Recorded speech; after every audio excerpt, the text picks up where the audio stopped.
Pagpasok ko sa kwarto, andon pa yung tissue na pinagpunasan. Pati yung eyelash na nilagay niya, gumanda lang siya ng gabing yon. Kahit wala namang ganda talaga. Na alam namang may kalivin nakikisaw-saw pa. Kaya pinungs ko yon at pinahiya ko siya.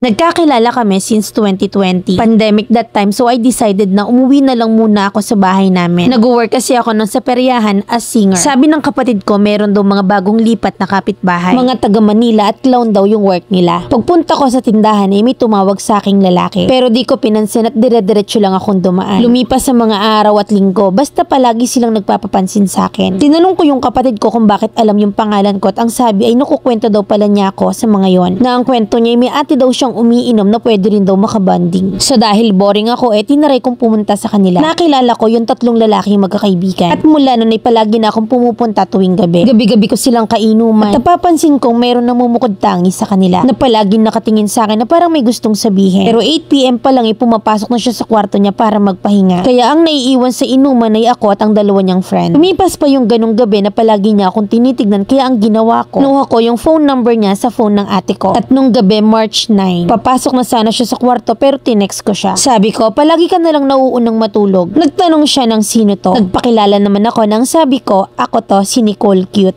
So palagi na kami nagkaka-text noon. Nagkakapalagayan na kami ng loob bilang kaibigan. 31st siya that time at ako naman ay 16 years old. Marami kaming napag-usapan at ang sabi niya sa akin ay meron na rin siyang ka-live-in. Pero nasa ibang bansa kaya ang sabi niya magkaibigan lang kami. Dumating yung time na nahulog na kami sa isa't isa. Na palagi na naming hinahanap yung isa't isa. One time may nag-text siya sa akin na uuwi na daw yung asawa niya. Na kung ano man daw ang meron sa amin ay umiwas daw ako sa kanya. Na ayaw niya daw kasing machismis. Wala pa namang nangyayari sa amin kasi alam ko naman na ganun lang yung setup namin. Hanggang sa nilayuan ko na siya at sumama ako sa mga kaibigan ko para mag-enjoy ako. At makalimutan ko yung pagkakaibigan namin. Na nakaya ko naman kasi sabi ko sa sarili ko, bakit ako magkakagusto sa matanda sa akin? Bata pa naman ako. Makalipas ang ilang linggo ay nag-text siya sa akin. Sabi ko okay lang ako at ganun din daw siya. Na namimiss daw niya yung kakulitan ko at gusto niya ulit na magkainuman kami. Sinabi ko sa kanya na magpahinga na lang siya kasi nga lasing na rin naman siya. Kalipas ang ilang buwan ay umuwi na ulit ako sa bahay namin. At doon na ulit nagsimula na maging maayos kami. Nalalong lumalim yung samahan namin na hindi na namin namalaya na pinagchichismisan na kami. At nakipaghiwalay na rin siya doon sa sinasabi na asawa niya. Kaya malaya na siyang gusto yung lahat ng ginagawa niya. Pero ang problema ay ako yung sinisisi ng mga kaibigan niya na palaging nagagalit sa akin na palagi na lang daw ako nasa bahay nila. Kasi simula ng April 18 ay doon na ako natutulog sa kwarto niya at umuwi ako ng madaling araw na. Nahalata ng mama ko yon at yung mga sumbong at chismis ng mga kapitbahay. Kaya sinugod siya ni mama sa bahay niya. Sinabihan siya ng masasakit na salita na ikinalulungkot ko. Na dahil daw sa kanya nasira yung buhay ko at pumangit yung ugali ko. Kinaumagahan ay nag-text siya sa akin na tapusin na namin kung anong meron kami. Hindi ko alam yung gagawin ko kapag nawala siya. 2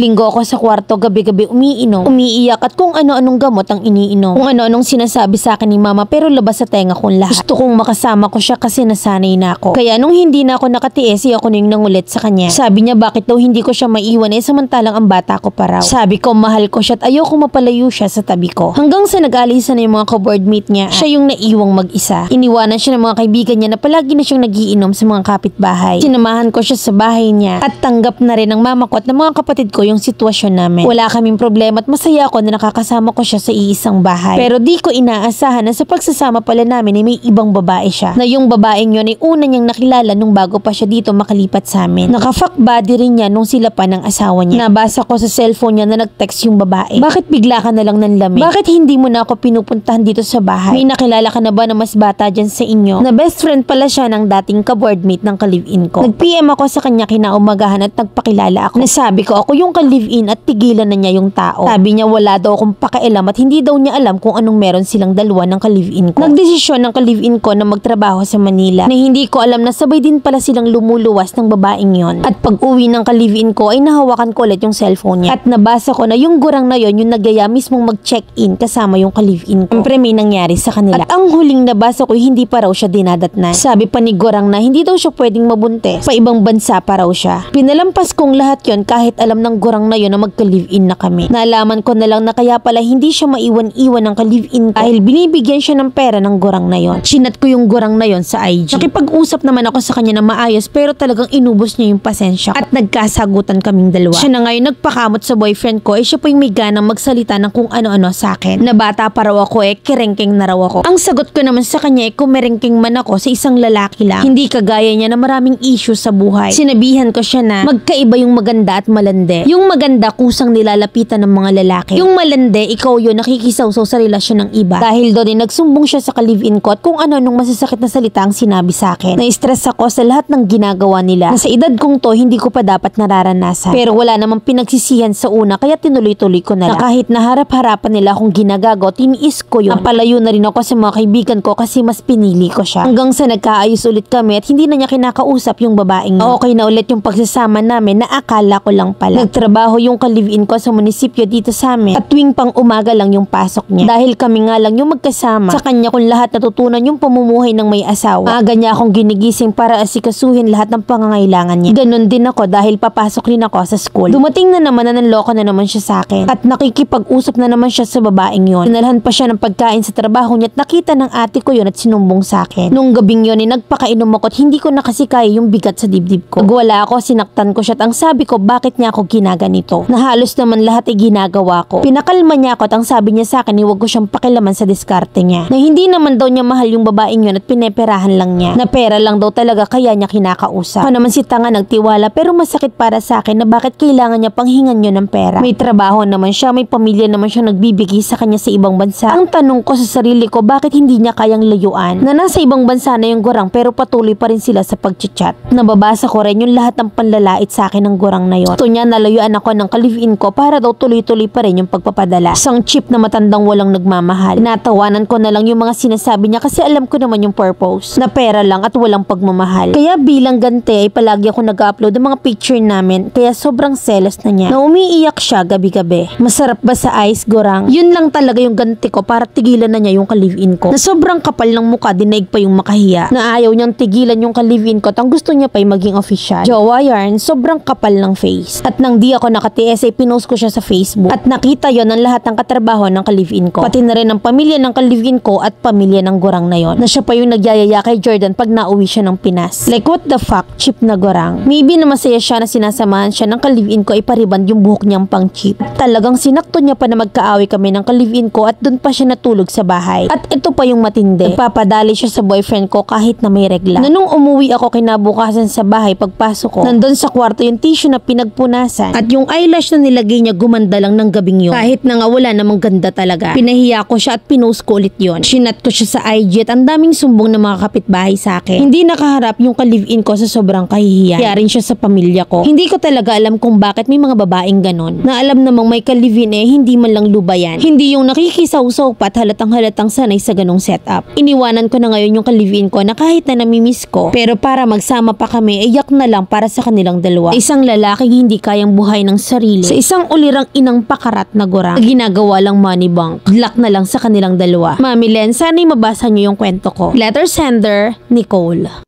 Eto naman masyadong feeling entitled. Tinarot mo rin naman yan nun. Alam mong may ka-live-in din hindi mo nilulubayan. Pareho lang kayong cheap. Wala nang respeto sa'yo. Sausaw dito, sausaw doon, sausaw sa'yo. Nakibata-bata mo pa nun 16 years old. Natutulog ka sa bahay ng lalaki madaling araw umuuwi. Hindi ba kachipan yun? Wala kayong pagpapahalaga sa sarili nyo. Inilaban mo yan ng gagatas ng babae. Tanggap na tanggap mo kahit lantarang kang niloloko. Kayong tatlo pare-pareho lang kayong cheap. Tama yan, mag-move on ka. Tama yung mama mo nagpapakaluka ka sa lalaking walang kwenta. Inspired kang i-share yung karanasan mo tungkol sa kabete, isa ka rin naman. Nung nalaman mo dapat na may ka-live-in anti-mano black. Kaso hindi abangers ka rin. Yung tinatawag mong gurang kasabay nyo rin yan. Tatlo kayo pinagsabay-sabay. Literal na taste your own medicine. Same cycle. Tigilan mo yung pagpo-post mo ng picture ng babae. Baka cyber libel yung kahantungan, penalty at pagkakakulong yung ending mo.